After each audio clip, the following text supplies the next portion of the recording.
Rencana pemerintah melarang impor baju bekas ilegal atau thrifting, sebagaimana yang disampaikan Menteri Keuangan Purbayayudi Sadewa beberapa waktu lalu, membuat cemas para pedagang thrifting di Pasar Gembong, Surabaya.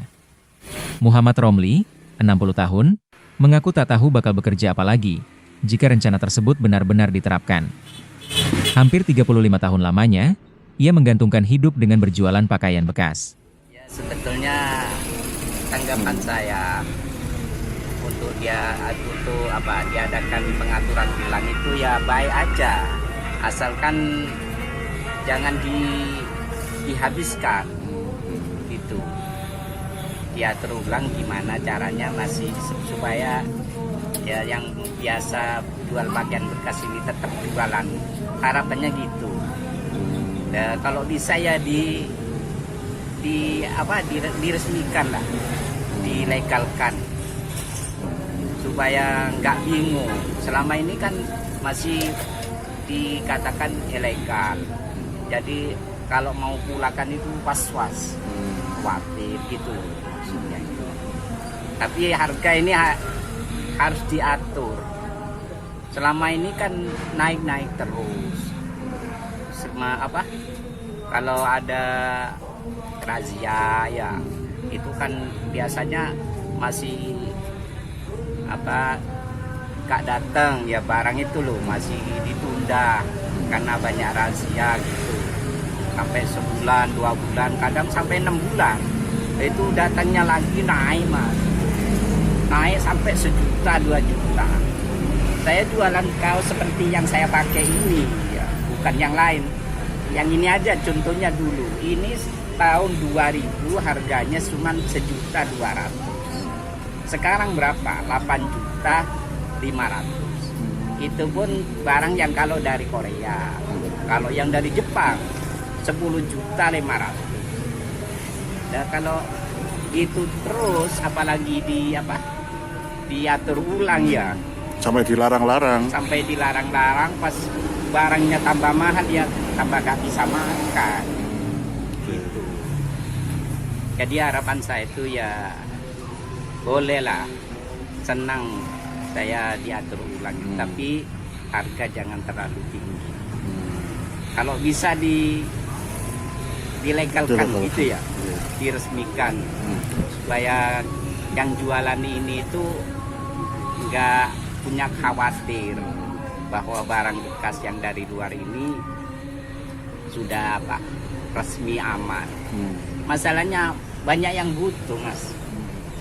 Yang barang-barang bekas yang dari luar ini. Orang tuh lebih senang beli barang ini daripada yang baru. Bagi yang miskin gitu aja. Kalau yang banyak uangnya nggak ada yang beli ke sini, Mas. Yang miskin-miskin aja. Ya ke bawah lah. Menengah ke bawah. Yang beli ini orang yang nggak mampu.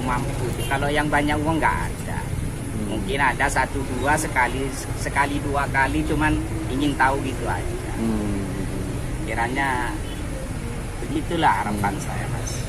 Karena sudah pekerjaan saya khususnya ya, juga teman-teman yang sudah bekerja ini kalau di stok nggak boleh masuk, susah lah cari kerja. Ini sudah menjadi kebutuhan untuk menutupi kebutuhan sehari-hari, itu makan lah, kata mudahnya gitu. Untuk mencari makan melalui berdagang barang bekas ini sudah bisa gitu. Kalau untuk kayak bagi pengecernya seperti saya nggak bisa, Mas. Tahu kalau pos-pos itu lagi banyak yang teman kalau di stop, waduh, jutaan kalau se-Indonesia. Mungkin puluhan juta yang kehilangan pekerjaan. Lagi pula saya kan sudah pernah tahun 2006 ini dulu kan jual di depan ini bebas ya. Terus di stop masih eranya Pak Yudhoyono dibongkar karena saya nggak punya lapak. Terus saya katanya orang sini banting setir, bekerja lain, habis rumah satu, udah nggak kembali. karena sudah bukan profesinya, nggak tahu, seperti masih merintis lagi dari awal. Berarti sebenarnya ada sisi positifnya ya, punya usaha ini ya, karena selain bisa menyerap lapangan pekerjaan juga, Pak ya. Banyak positifnya, banyak sebetulnya, iya. Bagi orang-orang yang nggak punya kerjaan, anak-anak yang teman-teman yang nggak punya kerjaan itu ya, ngelamar ke sana kemari itu nggak dapat kerjaan, nggak diterima.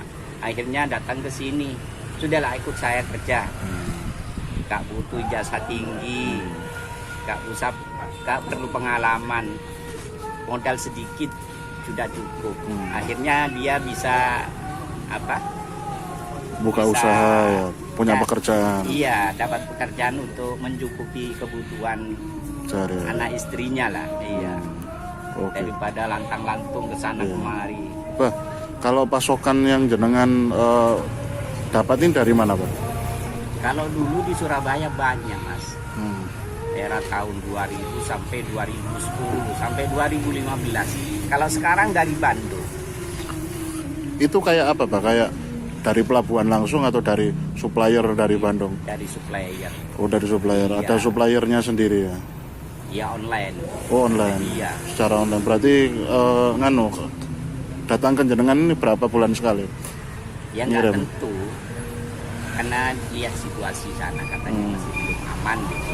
Dulu. Ya uang duluan lah. Barang dipoto, terus dikirim ke sini, ini barangnya Pak Haji. Mau tak? Ya cocok, berapa harganya sudah jadi deal ya. Transfer. Kemudian dikirim ke sini. Barangnya nggak nentu. Gak nentu. Iya. Kadang di sini sangat butuh sudah habis, tapi di sana nggak siap.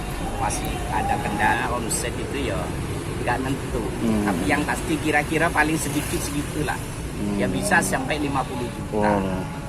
Tapi Oke, bagi oke. saya, tapi yang Yang lain penjual kecil nggak tahu ya. Kecil itu lebih sedikit lagi. Sih, Pak, berarti jenengan antara 25 sampai 50-an ya Kira-kira. penghasilan. Lah, kalau kulaan berapa? Kalau kulaan? Ya kurang lebih segitu. Oh, segitu juga. Kadang lebih. Lebih. Satu kali pula kalau ambil barang itu 1 bal, 2 bal. Kalau 5 bal gitu. Oh, Ya 1 bal kadang 8 juta satu ya. 1 bal 8 Iya. juta. Ada yang 4 juta, ada yang 5 juta, ada yang 10 juta. Kalau di total kadang sampai 25 juta 25 juta. sekali bulan. Cuma itu kadang-kadang 2 bulan sekali, 3 Enggak. bulan sekali. Sebulan Oh, sebulan sekali. 2 kali. Kadang 3 kali. 3 kali. Iya, sebulan.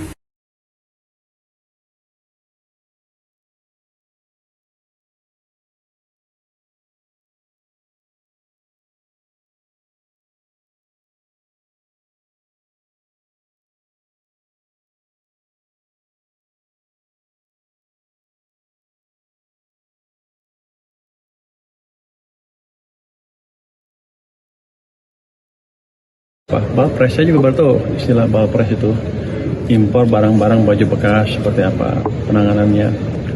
Rupanya selama ini hanya bisa dimusnahkan, dan yang impor masuk penjara, saya nggak dapat duit, nggak didenda, jadi saya rugi. Cuma ngeluar ongkos untuk memusnahkan barang itu, tambah ngasih makan orang-orang yang di penjara itu. Berarti nanti sistem Jadi kita yang terubah di mana kita bisa denda orang itu juga. berarti nanti dari sistem dan perbaikan itu akan mampu juga memonitoring untuk terkait pencegahan Bapres masuk lebih banyak lagi, Pak. Harusnya ya.